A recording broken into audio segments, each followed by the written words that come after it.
basement, me, my pen and my pad. Started thinking about things I never had. Was broke as a joke, ain't never laughed. What's good, y'all? What's good? It's your boy, Philly Type PA. We always keep it stacked, always keep it a buck. Howie Roseman, we're really gonna dive deep in this today. There's just some narratives going around once again. AJ Brown. Howie Roseman has been fooling the media. Howie Roseman has been trolling the media for months now. He has been saying for the past at least 5 months, we could trade AJ Brown, but we would ask this price. So we're really not going to. But if we did do it, would be for this much, but we're not really going to. So as I say, he is a Philadelphia Eagle right now. But if we did trade him, be for this, but we're not going to. Howie Roseman's been trolling y'all. Now, especially after, what's his name got traded. There is no way. There is no Jalen Waddle. After we saw what Jalen Waddle got traded for, there is no, bro. Why? And if you were Howie Roseman, why would you want Devontae Adams, a dude whose hamstring is about to fall off the bone, and you would give Puka Nacua and AJ Brown to Matthew Stafford? How does that work? Like, there's no way that Rams trade was happening, Niners trade was happening. AJ Brown is staying with the Eagles for the foreseeable future. I know that, ESPN has a narrative and everybody's got to have a narrative, but I just see AJ Brown staying because for the destinations, let's go over this. Broncos, Jalen Waddle, 49ers, Mike Evans, New England, Romeo Doubs. Some people think he's a wide receiver one. Me personally, I think he's a Jag, but New England got Romeo Doubs. Why would you trade him to Miami? What does Miami have to offer? Absolutely nothing. The Rams, you're not, bro. We do, as an Eagles fan, you do not want Devontae Adams, and there's no way they're giving up Puka Nacua. Like that, all the destinations that people are talking about. I'm sorry, it's not happening. So right now, wide receiver room, we got AJ, we got Devontae, Hollywood Brown, Darius Cooper. We're standing up. Hollywood Brown was brought in to compete with Darius Cooper for wide receiver 3. I still do not see the Eagles drafting Mekhi Lemon or whoever it may be in the first round or second round. Nor do I see them taking Kenyon Sadiq. I personally really like Oscar Delp. Think he's prototype Eagles tight end. Even in a Sean Mannion West Coast offense, I really believe that Oscar Delp would be a better option. Get him learning under Goddard, the way Goddard learned under Zach Ertz, the way Zach Ertz learned under Brent Selleck. Just keep that trend going. Of really just good tight ends, physical. Obviously people like to say Goddard's blocking isn't the best, which is true, but Oscar Delp's blocking is very good. And then also he can catch the ball, run routes, run more than one route. He's not like Darnell Washington.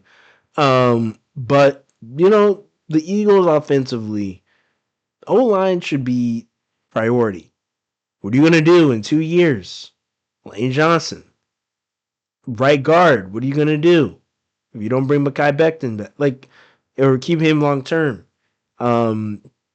Center, left guard, can those guys stay healthy? You don't know. So offensive line, you got to be concerned about that. You got to work on that as well. But AJ Brown, this thing. I can understand it. It's not like the man has been cryptic. People have been saying stuff, and when Adam Schefter even says, it's of my opinion that he wants to leave, even though I don't think he even had a source for it or whatever. He was just saying that on TV a couple weeks ago.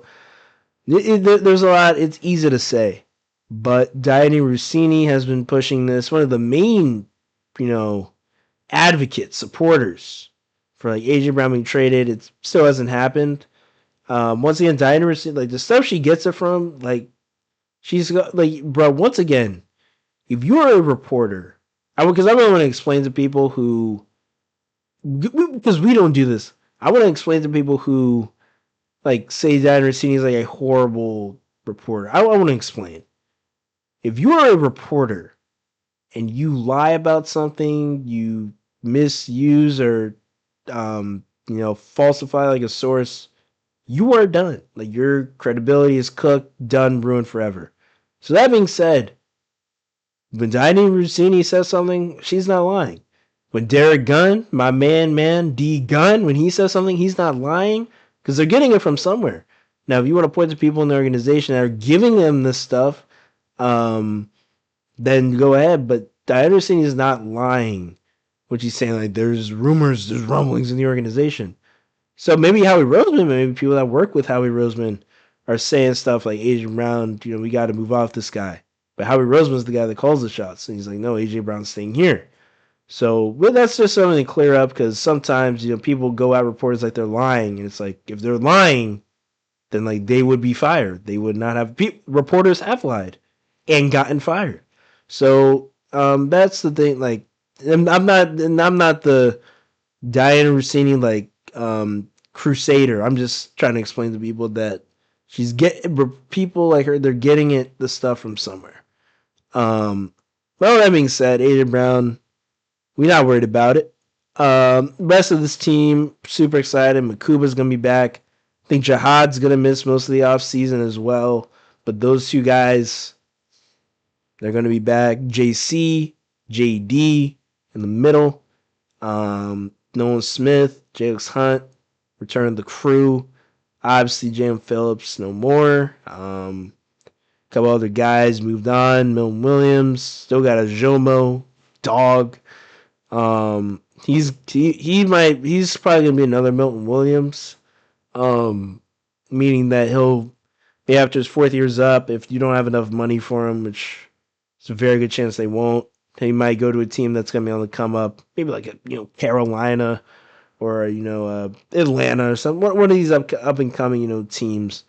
But hey, don't go to Dallas. Once again, shout out first friend of the show, Kobe Dean.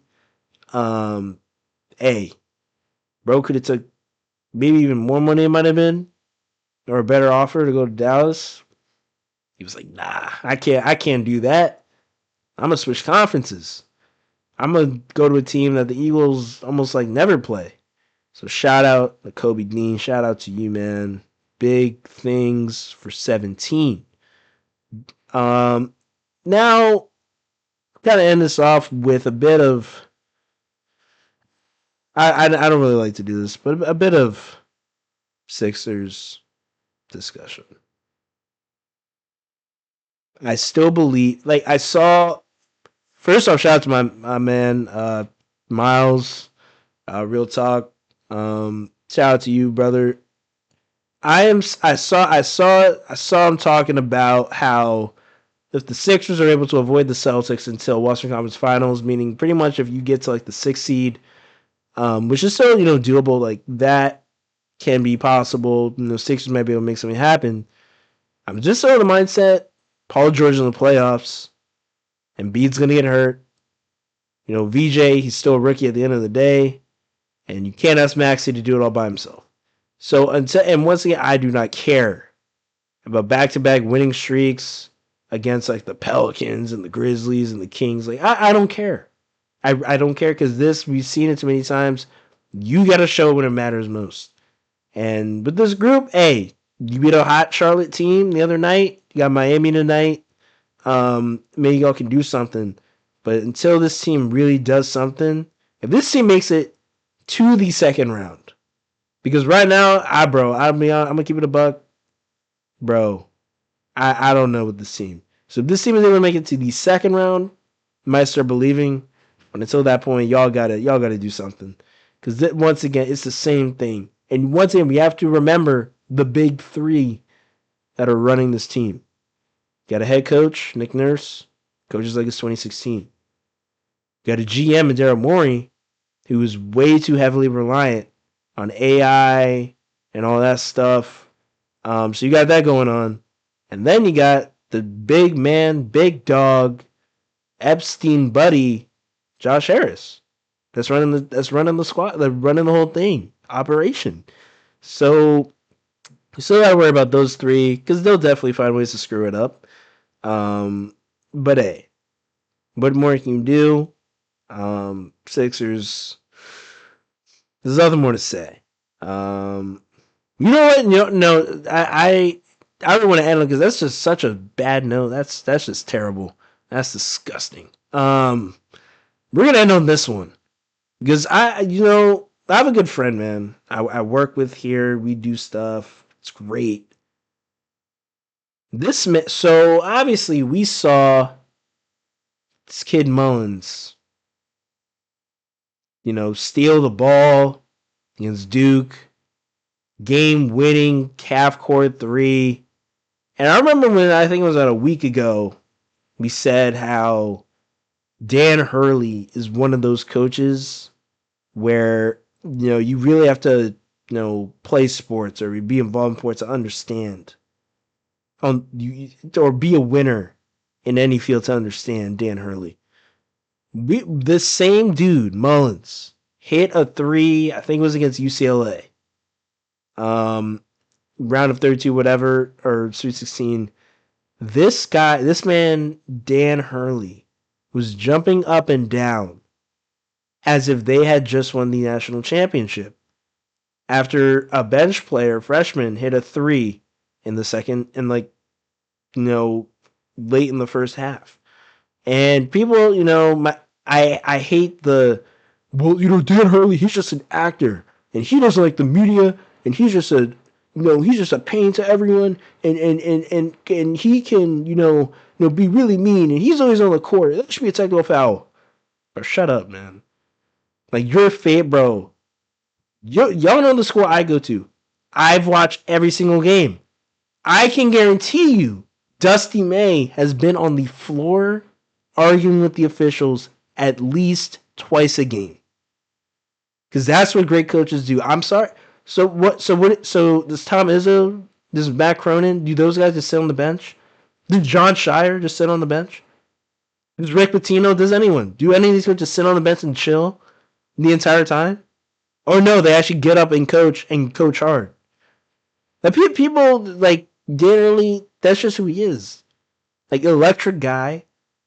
Bro, UConn's roster is not, they would not be where they are. They're very good players. Solo Ball, Terrence Reed, obviously Carabant. Like, they would not be where they are without Dan Hurley.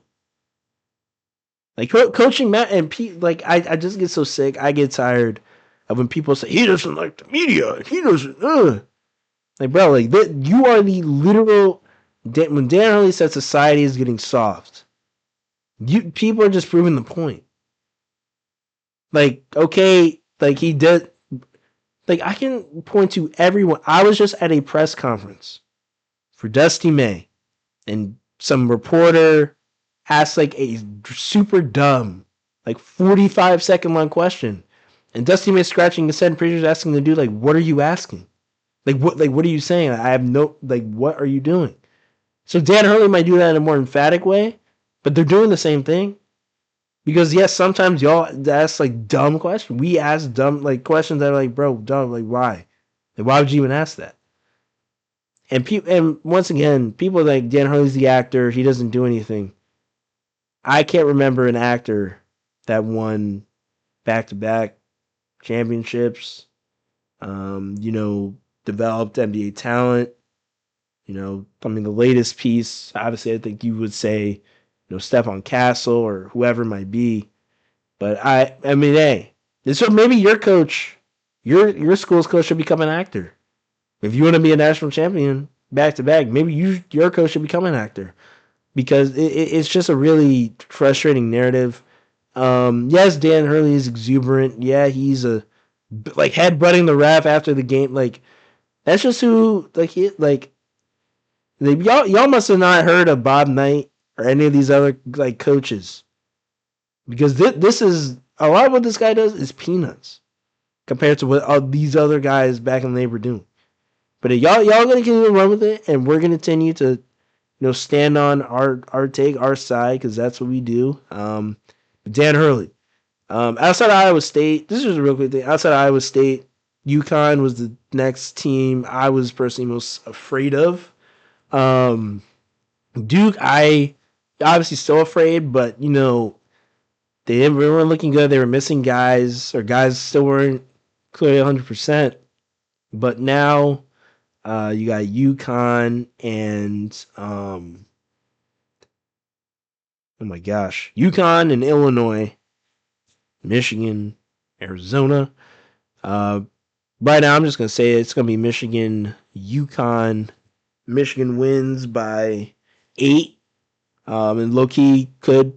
I mean, this is a national championship, so I think it could come down to a free throw battle at the end. But Michigan wins by 8. 74, 66, something like that. But hey, man, it's your boy for the top. Yeah, we always keep it stat, always keep it a buck. I'm out, y'all.